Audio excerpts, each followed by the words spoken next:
Perkenalkan, nama saya Konrad Sinaga. Saya mendengarkan hari terakhir ini ada konflik di Percut Setuan di Pajak Gambir. Ada seorang perempuan penjual sayur bernama Gea, Ibu Gea, itu berkonflik dengan Bapak bermarga Ginting. Kalau nggak salah saya ya, yang mohon maaf masalah marga. Dan kemudian saya mau mengajak setiap pihak, kedua belah pihak, dan pihak ketiga juga, termasuk polisi, termasuk aparat pemerintahan, termasuk Bro Bobi Nasution ya, sama-sama anak Medan kita Bro Bobi ya. Menurut saya ini cuma Bro Bobi yang bisa menyelesaikan masalah ini secara holistik. Saya percaya Bro Bobi bisa menyelesaikan ini masalah holistik. Tidak perlu ke Pak Jokowi, nggak perlu seperti itu. Biarkan saya bercerita lebih banyak lagi. Si laki-laki ini mengatakan, kamu lagi dasar nias, orang nias kok seperti itu marahnya. Artinya apa? Artinya kemarahan dia itu bukan hanya waktu itu saja. Seperti itu. Kemarahan itu sudah sejak lama dari masa lalu. Mari kita pelajari tentang konflik antara suku bangsa Nias dengan suku yang lain, etnis lain di Kota Medan, di Sumatera Utara seperti itu.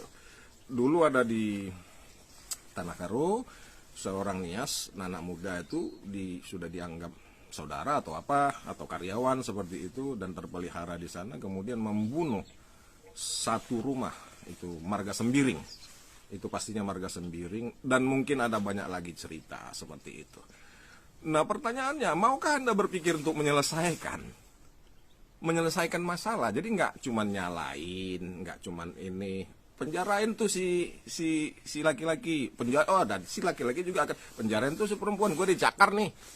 Seperti itu. Tentu bukan ke situ arah pembicaranya. Saya mau mengajak untuk kepada penyelesaian. Saya mau memberikan solusi kepada Anda, dan saya yakin, menurut saya, hanya Bro Bobi Nasution yang bisa menyelesaikan masalah ini. Dan saya percaya Bro Bobi Nasution, ya mungkin Anda nggak mengenal saya, tapi saya sangat kenal dengan Anda, khususnya dari siapa ya, Odi Batubara ya, seperti itu. Odi Batubara, Camat Medan Timur tuh sangat kenal dengan saya. Saya sering briefing dengan beliau. Seperti itu. Nah, saya mau menawarkan sebuah solusi yang saya yakin bisa menyelesaikan masalah ini, khususnya lewat Bro Bobi. Jadi begini, kelakuan orang Nias ini banyak dibicarakan di belakang-belakang orang, di belakang-belakang gosip-gosip di belakang seperti itu ya, di belakang-belakang. Nah, saya membicarakannya di depan seperti itu. Saya sekitar 2 jam yang lalu juga teleponan dengan seorang pendeta di Kota Medan yang menceritakan tentang hal yang sama. Saya bilang memang budaya Nias ini juga sangat rentan terhadap masuknya intervensi iblis ya, termasuk tari perang. Dia menari aja udah ada perang gitu, apalagi yang lain gitu. Menari itu kan harusnya indah ya, asik begitu ya, menikmati. Ini tari perang seperti itu satu. Yang kedua, ibu itu menceritakan ke saya, ternyata di Nias itu masih berlaku hukum yang menghormati orang tua, yang memberikan kepada orang tua yang terbesar. Ketika anak laki-laki menikah, istrinya perawannya harus dikasih sama bapaknya. Itu mengerikan. Jadi saya mengajak untuk HIMNI untuk juga menyelesaikan masalah ini ya, secara holistik. Nah, khususnya untuk menyelesaikan masalah ini, saya ingin ceritakan tentang pengalaman saya dengan orang Nias juga. Saya Konrad Sinaga, 2014 yang silam, itu saya adalah wakil ketua Banteng Muda Indonesia BMI, Ranting Medan Selayang. Dengan ketua saya adalah Yamitema Tirtajaya Lauli.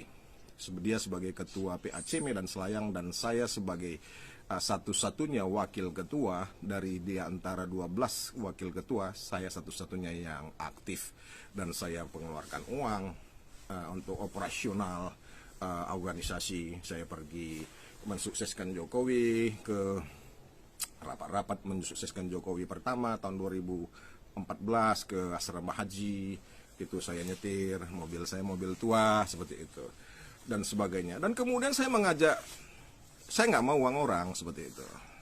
Saya orangnya pekerja keras. Saya mengajak Yamite Malauli untuk mengerjakan proyek di Taman Setiabudi Indah, Perumahan Taman Setiabudi Indah. Ada kenalan di situ ketua. Oh, si Odi Batubara bang. Odi itu teman saya, ponaan Pak Yopi. Ponaan Pak Yopi Mendiang ya. Dulu masih hidup Pak Yopi Batubara seperti itu. Oke, men kan ketua. Karena saya angkutan sampah. Saya sampai sekarang saya itu pengelola angkutan sampah swasta di Kota Medan. Kemudian kami sering mengadakan rapat dengan Odi Batubara, Yamite Malauli dan saya. Kami sering 3 orang berrapat di restoran-restoran. Nah kemudian seiring waktu Yamite Malauli punya tanda tangan kontrak dengan Pak Yopi Batubara untuk mengerjakan kebersihan, keamanan dan sebagainya di Tasbi, mengelola kehidupan di Tasbi sehari-hari. Jadi PT Kanijaya milik Pak keluarga Yasona Lauli itu dipakai untuk menyelenggarakan kehidupan di Tasbi. Artinya menyelenggarakan keamanan, angkutan sampah, tukang sapu dan sebagainya. Seperti itu. Jadi kemudian saya berangkat ke Inggris. Nah setelah saya di Inggris ternyata kontrak ini didapat oleh Tema Lauli. 3 minggu saya di Inggris ini, saya kembali ke Medan untuk mengelola angkutan sampah swasta, dan akhirnya kami menandatangani, saya dan Yamite Malauli menandatangani kontrak 5 tahun, ya 5 tahun. Jadi saya CP Solusi, Yamite Malauli dari PT Kanijaya menandatangani kontrak 5 tahun untuk saya mengangkat sampah di Perumahan Tasbi atas nama Kanijaya Sentosa, seperti itu. Nah, setelah 1 tahun, Yamite Malauli malah membuang saya, memboikot, dia membajak anggota saya karena dia menginginkan keuntungan saya gitu. Saya pulang dari Inggris, saya rekrut orang-orang yang cocok, saya rekrut, saya kreditkan mobil. Ada kredit mobil ya, seperti itu, dan kredit mobil angkutan sampah swasta L300, begitu. Tapi setelah semua sudah settle, sudah semua berjalan dengan baik, kemudian 1 tahun lebih kurang, itu Yamite Malauli membajak mereka. Yamite Malauli menyuruh manajernya waktu itu, lupa saya namanya, orang Tionghoa ya, untuk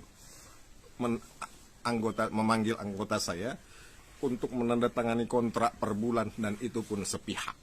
Jadi anggota saya dibajak, tidak lagi bekerja untuk saya, sehingga saya terbuang dan kerugian saya sampai total minimal 1,4 miliar rupiah tanpa saya bisa bergerak apapun, karena saya tahu bapaknya adalah seorang Menteri Hukum dan HAM Republik Indonesia. Dan juga saya selain nggak punya kekuatan kuasa, saya juga nggak punya uang untuk punya waktu juga untuk dan saya juga tidak mengerti untuk menuntut beliau seperti itu. Jadi saya hanya berharap pada Tuhan, dan kemudian saya mencoba kepada hukum sosial, saya mencoba ke Yasona Loli. Bapak Yasona Loli saya tulis di Facebooknya untuk membicarakan kerugian saya, tapi malah Yasona Loli marah-marah ke saya, seperti itu ya, marah-marah ke saya, dan kemudian malah Yamite Malauli melaporkan saya ke unit cybercrime Polda Metro Jaya, dan polisi datang ke Kota Medan untuk menjemput saya, padahal saya ada di Inggris. Seperti itu, mereka punya kuasa seperti itu. Nah, jadi bagaimana hubungannya dengan solusi kasus pajak Gambir? Seperti ini Pak Bobi Nasution. Untuk ini harus dilakukan win-win solution. Pak Bobi Nasution bisa mengatakan kepada Yamite Malauli untuk berdamai dengan saya. Berdamai dengan saya, menyelesaikan permasalahan dengan saya, membayar ganti untung dengan saya. Karena saya dengar juga pihak Ibu Nur Halimah itu sudah mencoba untuk berdamai dengan Ibu Gea, tapi Ibu Gea minta 100 juta. Perdamaian 100 juta ya kalau nggak salah, seperti itu. Nah 100 juta itu saya bisa bayar supaya selesai masalah seperti itu. Dan saya akan membuat rekonsiliasi yang besar-besaran.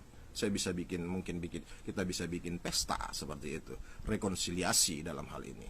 Dan saya juga berjanji jika Yamite Malauli menyelesaikan perdamaian dengan saya juga Ibu Nur Halimah yang mengeluh anaknya sekolah itu uang sekolahnya, saya 1 tahun saya tanggung biaya sekolah Ibu Nur Halimah. Ada 2 orang saya nggak salah itu Ibu Nur Halimah, di laki-laki dan perempuan seperti itu. Jadi saya siap 1 tahun tanggung biaya uang sekolah anak ibu seperti itu.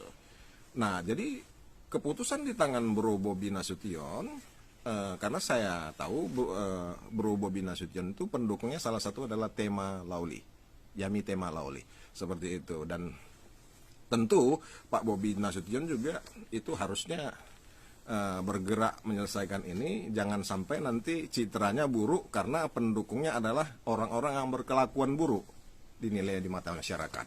Jadi saya datang untuk membawa kedamaian, membawa solusi bagi permasalahan yang pelik ini, karena ini bukan masalah yang hanya 1 hari, tidak. Ini masalahnya sudah berlarut-larut, supaya diselesaikan. Dan saya juga mengajak HIMNI, himpunan organisasi HIMNI, untuk berbuat mengamankan masyarakatnya sendiri seperti itu, dengan cara meninggikan kebenaran bahwasanya ya ketika anggota HIMNI bersalah ya tentu harusnya ditegur juga. Jangan hanya ketika orang lain bersalah dia coba tampil sebagai singa seperti itu. Tidak, kita harus berusaha juga untuk meninggikan kebenaran bahwasanya ketika anggota kita bersalah, termasuk mungkin Yasona Lauli ya, nggak peduli karena dia harus taat pada hukum ini, hukum sosial seperti itu. Nah begitu. Jadi nggak kita belajar ngomong di belakang lagi seperti itu. Jadi saya membawa solusi. Saya menunggu konfirmasinya Pak Bobi Nasution dan Ibu Nur Halimah dan teman-teman dan juga Ibu Gea juga boleh mendesak Yamite Malauli untuk menyelesaikan ini. Bahkan bisa mendesak Yasona Lauli untuk mendesak anaknya menyelesaikan masalahnya dengan saya, supaya saya bisa bantu kalian untuk berdamai. Nah, 100 juta saya berikan kepada Ibu Gea untuk ya katakanlah untuk mengobati luka-luka di hatinya, luka-luka jiwa. 100 juta itu bisa mengobati. Nah Ibu Nur Halimah juga bisa suaminya kembali dan berdamai, dan uang sekolah anaknya 1 tahun untuk 2 orang itu bisa saya tangguh lagi dari uang perdamaian kami. Demikian yang bisa saya bantu untuk kemajuan Kota Medan dari Inggris Raya, dari benua Eropa. Saya Konrad Sinaga hari ini, hari Senin tanggal 21 Oktober 2021. Oras Kota Medan, jayalah kotaku.